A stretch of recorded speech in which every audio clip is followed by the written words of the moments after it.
So guys, good morning. I hope you all are well in this pandemic.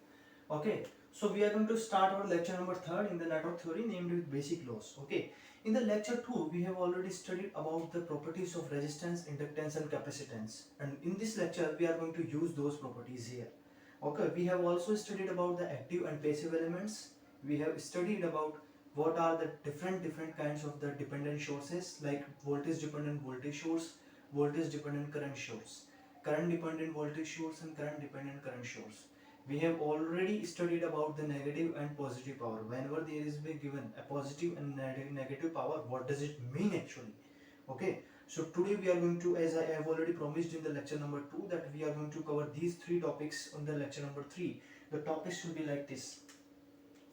We are going to cover today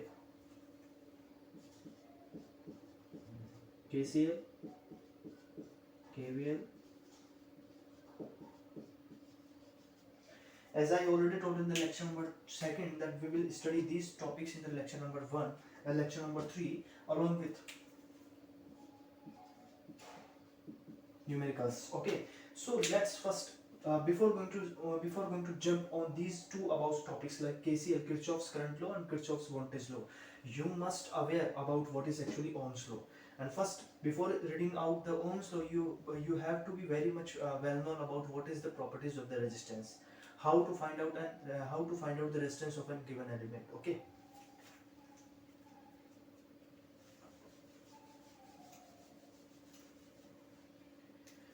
First, I'm going to describe Ohm's law. Oh, sorry.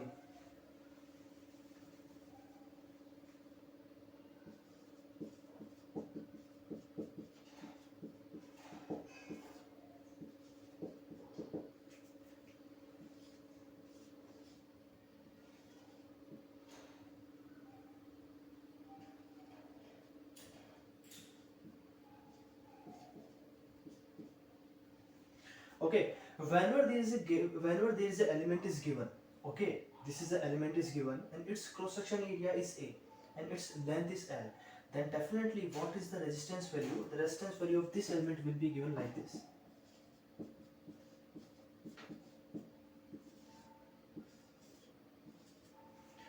It will be R is equal to multiplication of the rho, that is specific resistivity, and with the length of the element, okay, and it is divided by the cross section area. Okay, that means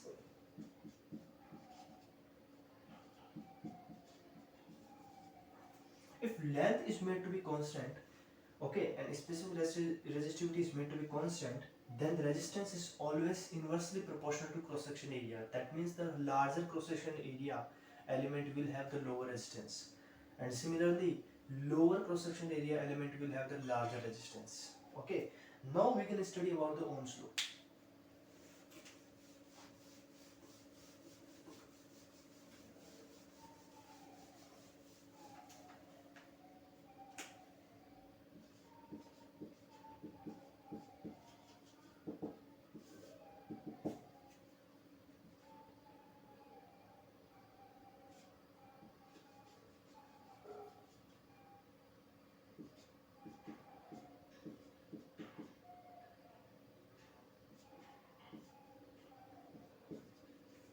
Ohm's law states that first you have to understand what is this actually. It is resistance is given, the value of this resistance is R ohm. Okay, the current flowing into this resistance is I, and voltage drop across the element is V. Okay, whenever current is entering from any terminal, that terminal will be termed as a plus terminal and outgoing terminal will be termed as a negative terminal. You have to remember this because this kind of logic is going to be used in the KCL and KVL. It will be used in the KVL actually. Okay, so what does actually Ohm's law say? It says that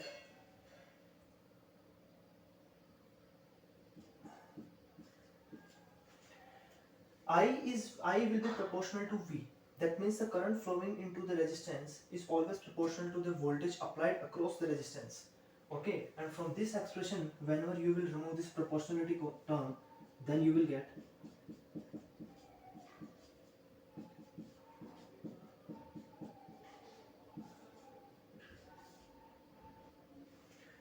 it will be I is equal to V upon R. 1 upon R will be constant. Sorry. 1 upon r will be constant, and from this expression you can write down V is equal to IR. So this will be the Ohm's law actually. Okay, don't write V is equal to directly proportional to IR because V is already fixed. According to the variation of the resistance value, the current will be varied.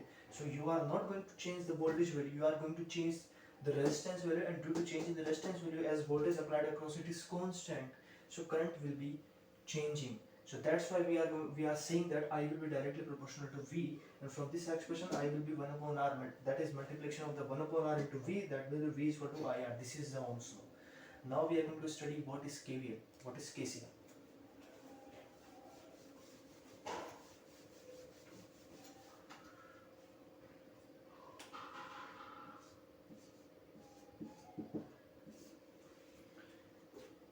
I think you have studied about the KCL, and sometimes you may be confused while incoming current should be taken positive or negative. You may be confused, but now today your confusion will be cleared. Don't worry.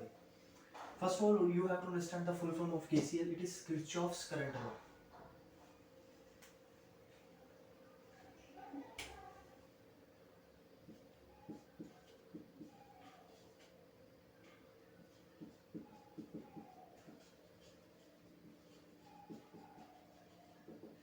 It is Kirchhoff's current law, and it says that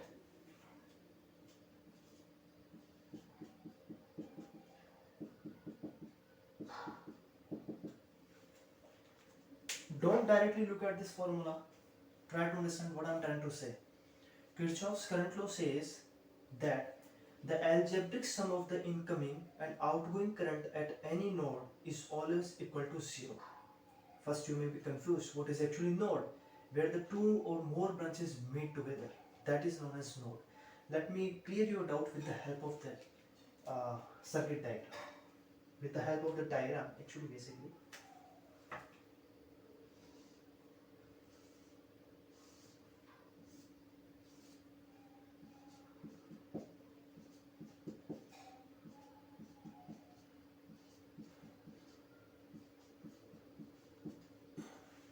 Okay, you should try to understand what is actually it. This is a node.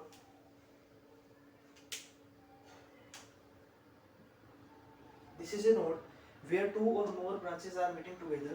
Okay, and according to this KCL, summation of all the current entering or outgoing from any node is always equal to 0.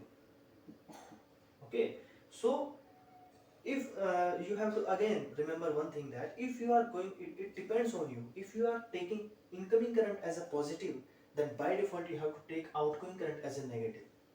Now if you want to take this, actually I want to take incoming current as a negative, then definitely it's your choice. Then you have to take outgoing current as a positive. Okay, I am writing here some expression.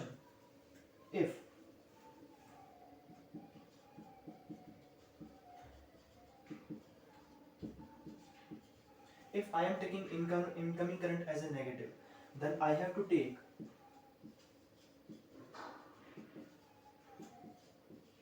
outgoing current as a negative. If I am taking incoming current as a positive, then I have to take outgoing current as a negative. Now look at this diagram. Okay, here what are the incoming current actually? I2, I1, I5. So I am taking incoming current as a positive, then you have to take I2 positive, I1 positive, I5 positive.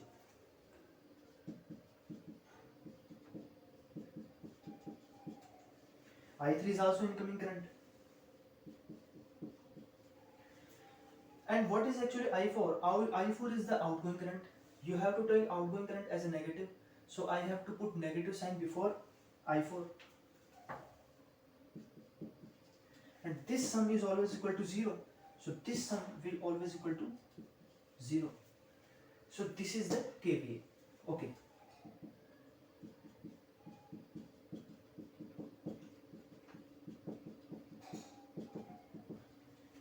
So according to this, I2 plus I1 plus I5 plus I3 always equal to I4. That means the values of I2, I1, I3, I5 is always equal to the value of I4. If the values of current 2 ampere I2, 2 ampere I1, 2 ampere I3, 2 ampere I4, then the value of I4 will be always equal to 4 times of the individual current. That means the summation of all the currents, because they are same. So out I4 will be equivalent to 8 ampere. So this is actually KCL. Now you have to also study about KVL law, that is Kirchhoff's voltage law.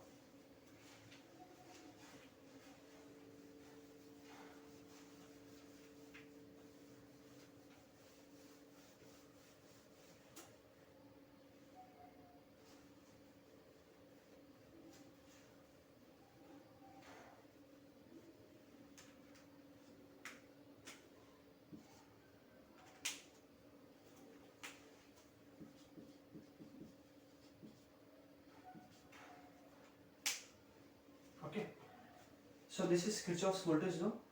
According to this law, the summation of the voltages in a given closed surface is always equal to 0. The must condition for this KVL,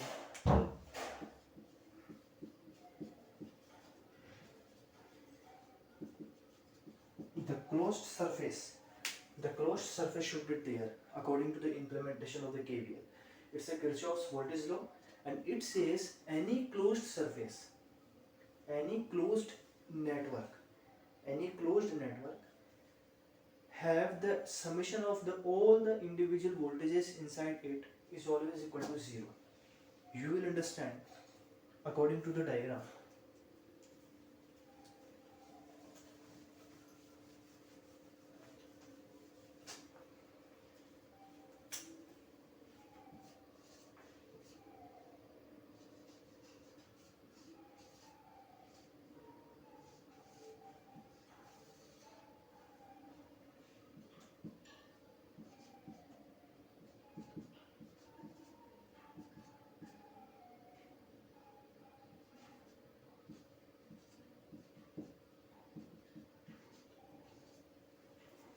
Okay, now you have to understand this is a closed surface is given.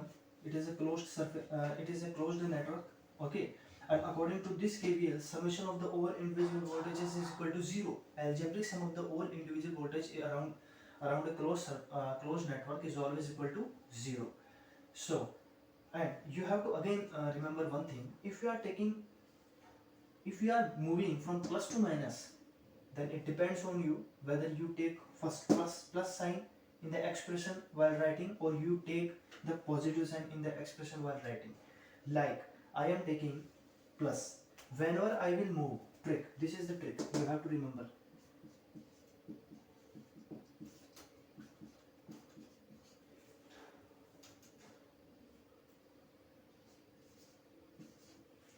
Whenever I will move plus to minus, I will take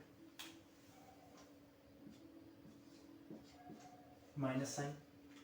Whenever I will move minus to plus,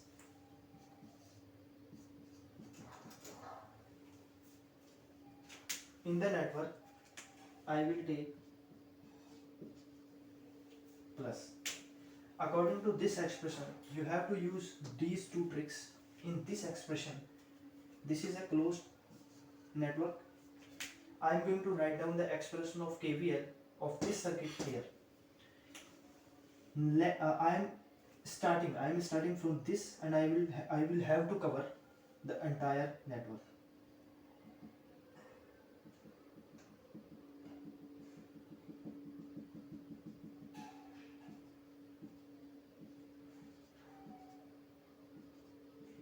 Okay, from this point I am moving from minus to plus.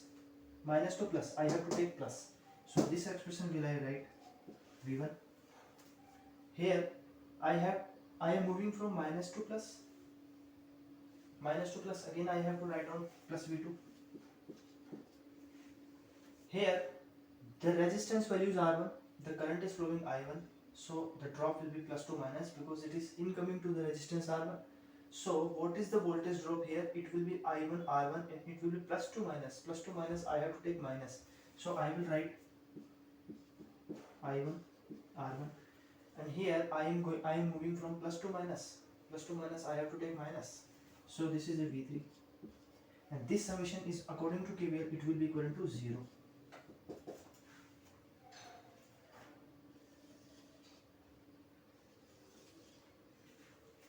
Please understand, V1 plus V2 minus I1 R1 minus V3 always equivalent to 0. So this is the way that we can write down the KVL expression for a closed network. Okay, I hope you are understanding, you are taking the concepts that I am going to deliver here. So today we have studied about how can we use the Ohm's law, how can we use the KCL law, how can we use the KVL law. Now I'm going to give you an example that will be very helpful for all of you.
Okay, this is a network given to you.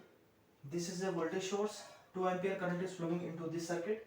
This is 10 ohm resistance. This is again 20 volt voltage source. Voltage drop here.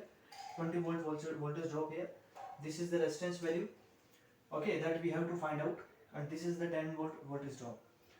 According to, I don't know what kind of formula I am going to use in this question. Whether it is a KCL, whether it is a KVL. Now I have to find out the value of resistance. Okay, for what value of resistance the current flowing into this circuit is equivalent to 2 ampere, I have to find out. So how can we find out? We can write down KVL equation. Okay, so you have to again understand, this is a 50 volt voltage source, this is a 2 ampere current, this is a 10 ohm resistance. According to the KVL law, I am going to use the KVL law here.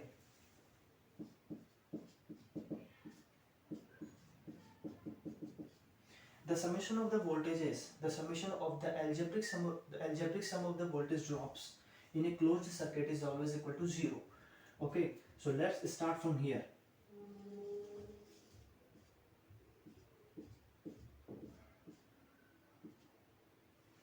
I am going to start the network from here, and I have to again come to this the same point by covering entire length of the network.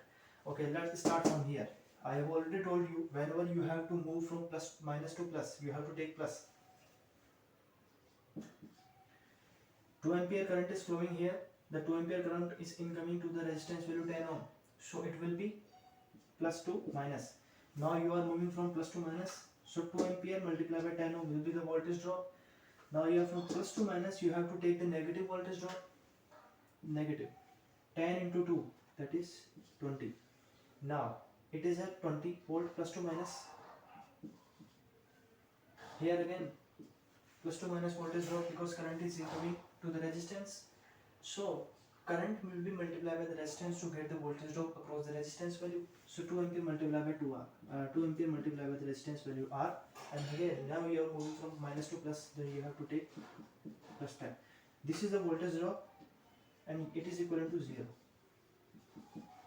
From here, what should be the value of resistance? This is 50. minus 20, 50 plus 10, this is 60. 60 minus 40, it is equivalent to 20. 20 will be 2R, so R will be 10 ohm. So this is the way that we can find out the resistance value, and it is equivalent to 10 ohm. Now if you will put this 10 ohm here, so current will be flowing as equivalent to 2 ampere. Okay, so thank you very much for just going through the lecture number 3. Now in the lecture number 4, we will study about nodal analysis, we will study about mesh analysis, and how can we use those nodal analysis and mesh analysis, okay, into the circuit, we will understand. Thank you very much.